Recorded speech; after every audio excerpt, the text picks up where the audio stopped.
ભરૂચ જિલ્લામાં કોરોના વાયરસના પોઝિટિવ કેસનો આંક ગણતરીના દિવસોમાં જ વધતો નજરે પડી રહ્યો છે।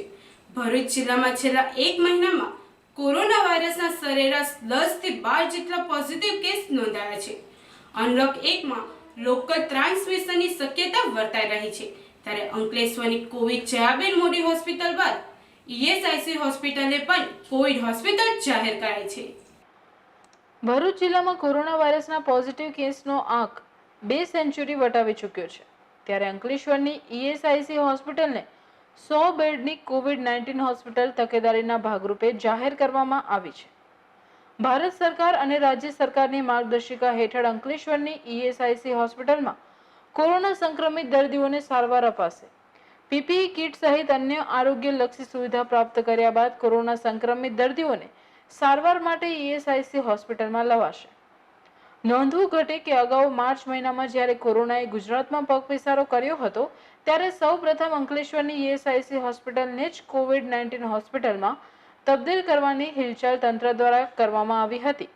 જો કે અપૂરતી સુવિધાઓને કારણે તે સમયે આ નિર્ણયને તંત્રએ પડતો મૂકીને જયાબેન મોદી હોસ્પિટલને કોવિડ-19 હોસ્પિટલ નિમણૂક કરી હતી।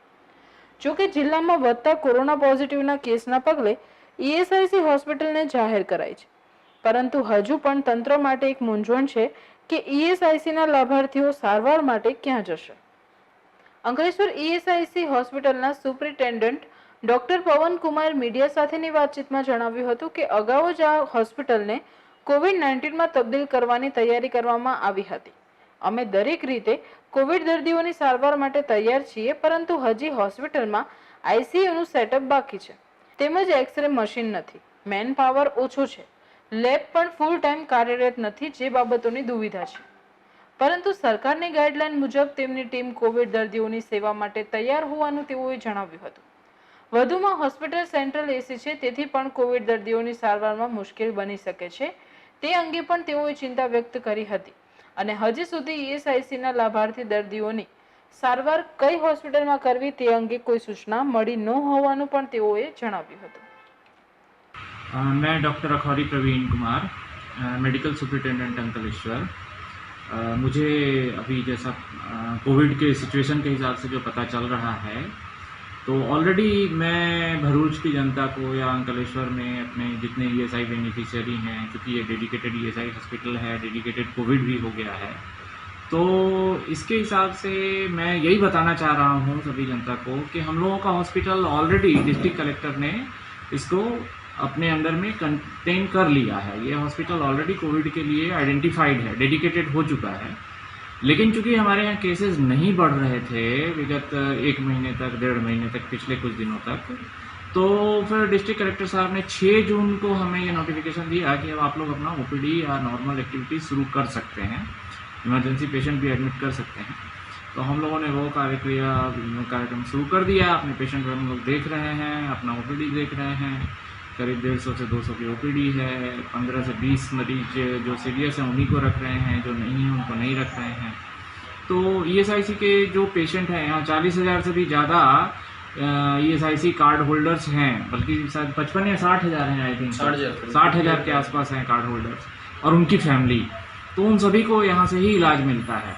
भरूच डिस्ट्रिक्ट में इसके अलावा और कोई हॉस्पिटल नहीं है ईएसआईसी के लिए।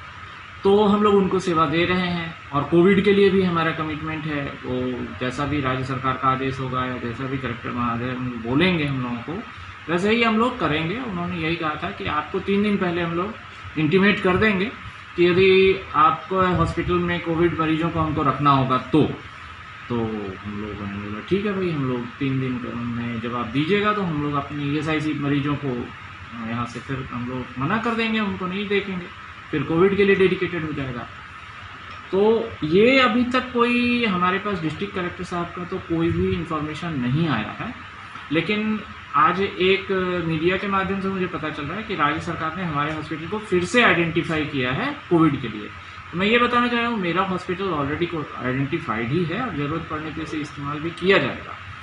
पर अभी पिछले 1-1.5 महीने के अंदर कुछ और मान्यताएं बदली हैं, जैसे कि एचवीएसी को लेकर। ये हॉस्पिटल एक closed circulation central chilling system से चल रहा है, जिसमें जो गाइडलाइन है गवर्नमेंट ऑफ इंडिया का, उसके हिसाब से क्लोज्ड सर्कुलेशन वाले सिस्टम में, जो चिलिंग सिस्टम है, वहाँ पे हम लोगों को कोविड के मरीजों को नहीं रखना है, क्योंकि कोविड का मरीज यदि हॉस्पिटल के किसी भी एक कोने में होगा तो हॉस्पिटल के दूसरे कोने में AHU के माध्यम से, हवा के सर्कुलेशन के माध्यम से वायरस ट्रांसमिट कर सकता है। तो ये एक ऐसी प्रक्रिया है जिसमें बहुत बड़ा टेक्निकल मॉडिफिकेशन पूरे हॉस्पिटल के अंदर करने की ज़रूरत पड़ेगी। वो अभी तक हुआ नहीं है और उसमें काफ़ी समय लगेगा और काफ़ी टेक्निकल सपोर्ट की ज़रूरत पड़ेगी। एनीवे, तो और यदि मान लीजिए HVAC यहाँ हम लोग बंद कर देते हैं तो फिर इतनी गर्मी है और वेंटिलेशन उस तरह से बनाया ही नहीं गया है कि क्रॉस वेंटिलेशन हो सके, तो यहाँ पे हम लोगों को काम करना मुश्किल हो जाएगा और मरीजों को रहना मुश्किल हो जाएगा। तो एनीवे, ये एक बहुत बड़ा है इशू। अब इसको देखें, इसका समाधान कैसे निकलता है। हमने हेडक्वार्टर को बहुत पहले इसके लिए इंटीमेट कर दिया है। हेडक्वार्टर ने हमें फिर भी लिखित में आदेश दे ही दिया है कि हमें HVAC नहीं चलाना है यदि कोविड के मरीज यहाँ पे रहेंगे। तो अब जैसे भी स्थिति आएगी, यदि ज़रूरत पड़ेगी तो हम लोग तैयार हैं कोविड के मरीजों को किसी भी तरह से सुविधा देने के लिए। लेकिन ये एक बहुत बड़ा हर्डल है। बाकी जो छोटी मोटी हर्डल हैं हमारे यहाँ, जैसे एक्सरे मशीन नहीं है, ICU का अभी इक्विपमेंट पूरी तरह से हमारा ICU सेटअप नहीं हो पाया है, मैन पावर, मशीन, इक्विपमेंट्स और कई चीज़ों की अभी कमी है।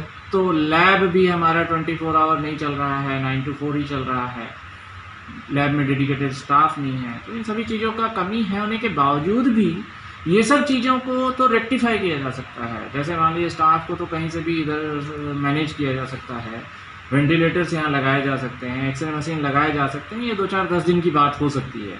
लेकिन HVAC सिस्टम एक ऐसा प्रॉब्लम है जो कि दिक्कत दे सकती है हम लोगों को, यदि इसका माना जाए गवर्नमेंट ऑफ इंडिया का गाइडलाइन, जिसके बारे में टेक्निकल पर्सन्स ज़्यादा बेहतर बता पाएंगे। हम लोग तो जैसा इन्फॉर्मेशन आया है वही आप लोगों तक पहुंचा रहे हैं, पर फिर भी हम लोग तैयार हैं जिस तरह का भी सिचुएशन आएगा उसको हैंडल करने के लिए।